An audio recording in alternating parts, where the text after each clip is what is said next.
Well, if you'll excuse me now, sire, I'd better find a place to keep this little froggy. Can't have him hopping around loose. Oh, I should say not. For one thing, he eats all the popovers.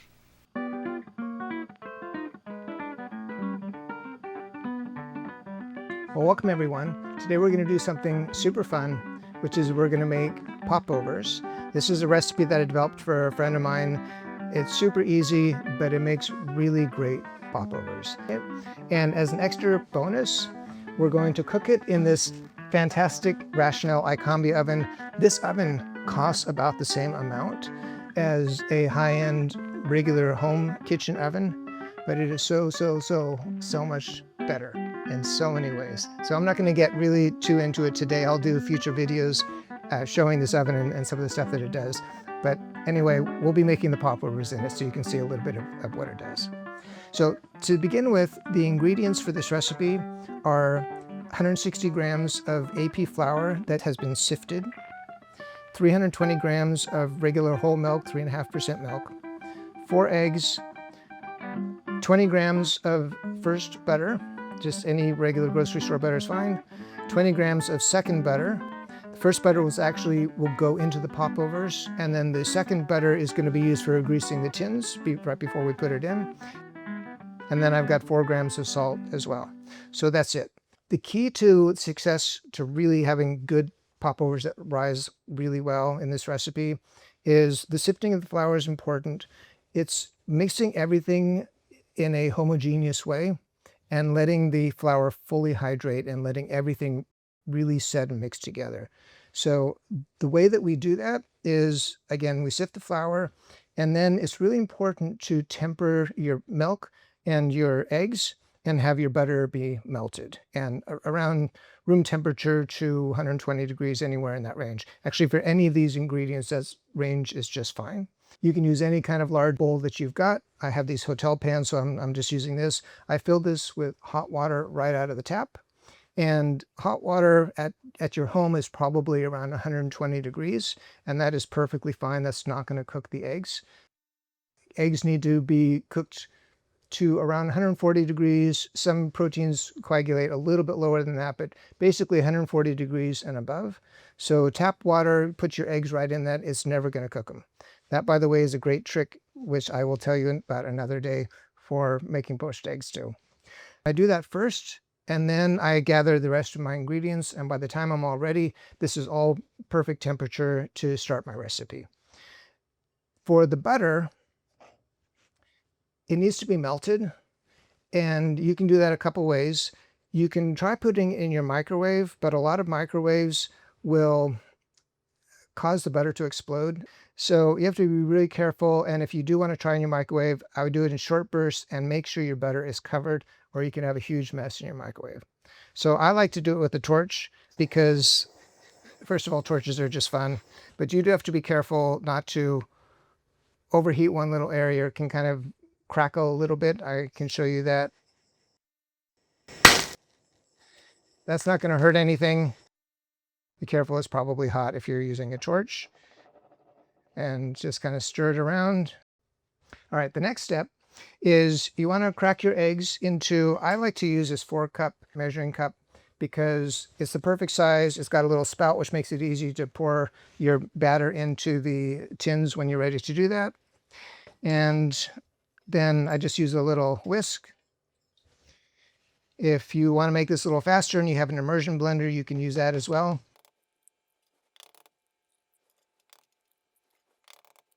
And then we're going to put our salt in directly into the eggs and start mixing this together. When you first start whipping the eggs, they're going to be kind of clumpy, the egg whites in particular. And you want to mix them completely until they're like water. And you'll see that in just a second.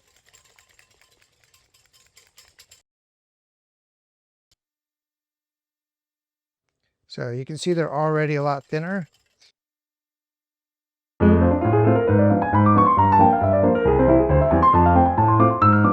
right, so now you can see it's just super watery. There's no clumping of the eggs.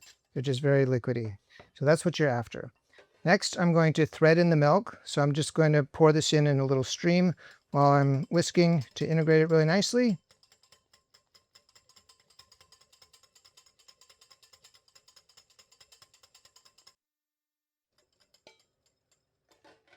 And then last is the butter, same thing.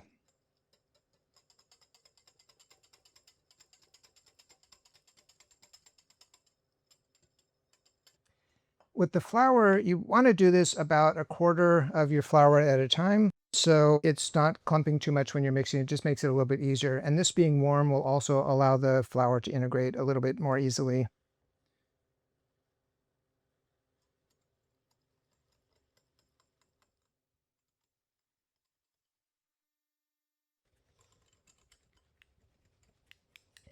Now I know that you guys are all dying for popovers, but it's super important that you let this hydrate for at least 20 minutes. If you want, you can even make it the day before, get it really nicely mixed, and then cover it and put it in your fridge overnight, and then take it out the next day and it'll work great. Some people prefer to do that. In my testing, hydrating it for 20 minutes and overnight, you can't see any difference. All right, so this is nice and mixed, and now I'm gonna just clean up stuff a little bit and wait for 20 minutes, and then I will come back and we'll finish the recipe.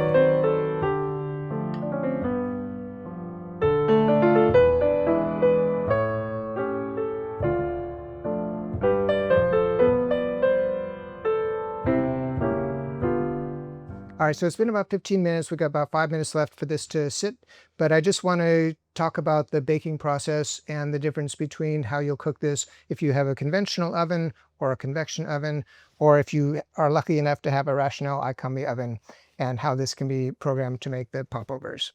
So in a conventional oven, you want to heat your oven to about 450 degrees Fahrenheit, and you want to heat it, in all cases, you want to heat it with your popover tin in the oven, so that when you're pouring your batter in, it's super hot, and then it will start to rise immediately. If you've got a convection oven, then I would set it to about 425 Fahrenheit. And on the iCombi, what I've done is I actually created a program already. So it starts by preheating the oven, which in this oven is super fast. It takes about 5 minutes. And then I have a brush step, which is a step that allows me to open the oven, grease my tins, put the batter in, and then get it back in the oven. And then when I close the door, it'll automatically start the next step, which is the combi mode. So for the first 15 minutes, it's going to do 415 degrees Fahrenheit at 30% humidity. And then it'll automatically go into the next step, which lowers the temperature down to 325. And takes away the humidity. So this is a hot air step with 0% humidity. It will cook that for 15 minutes, and then it will be done, and it'll be perfect. If you've got a regular home oven, if it's a conventional oven, after 15 minutes at 450 degrees, you're going to lower it 100 degrees to 350 and cook it the last 15 minutes at that temperature. If you've got a convection oven, then you're going to go from 425 down to 325 and cook it for the last 15 minutes at that temperature. So they're all pretty much going to be the same. Convection ovens are a lot more efficient, and that's why if you're using a conventional oven, you want to have it be a little bit hotter to make up for that loss of efficiency. So first thing I want to do is put my tin in, and I'm putting on this sheet pan just so it's a little easier to get this in and out.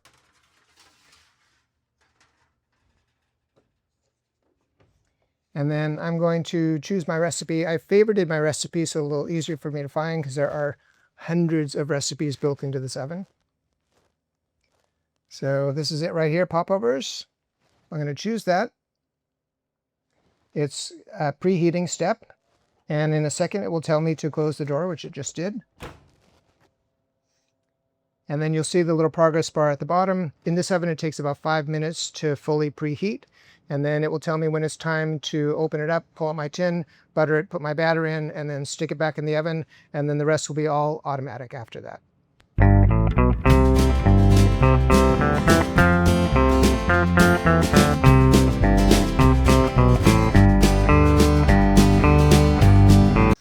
All right, so now it's done. Open this up.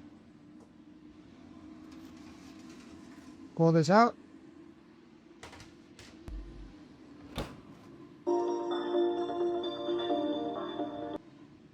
So it's telling me to load now, which I'll do in just a minute. So I'm going to grease all my tins.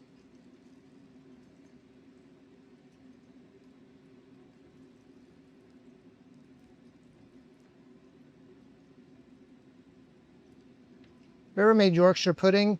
It's a similar recipe, but it traditionally uses lard, and it's put in ahead of time and heated up in the oven. And the batter is slightly different, but it's pretty similar. All right, so these all look pretty good. And give this one last little stir.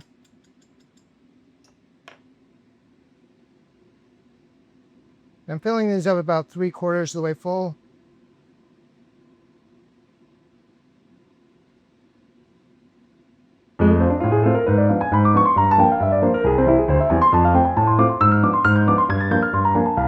All right, that is all. And then this will go back in the oven.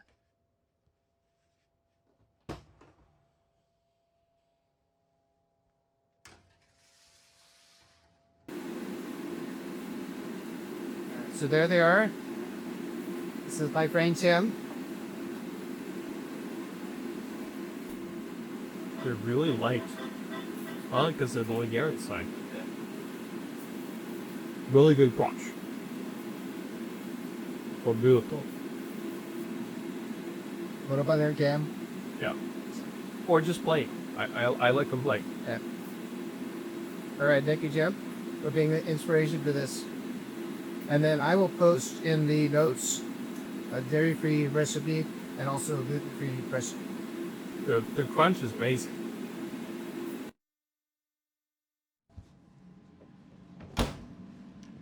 And that is all. And we'll watch it cook.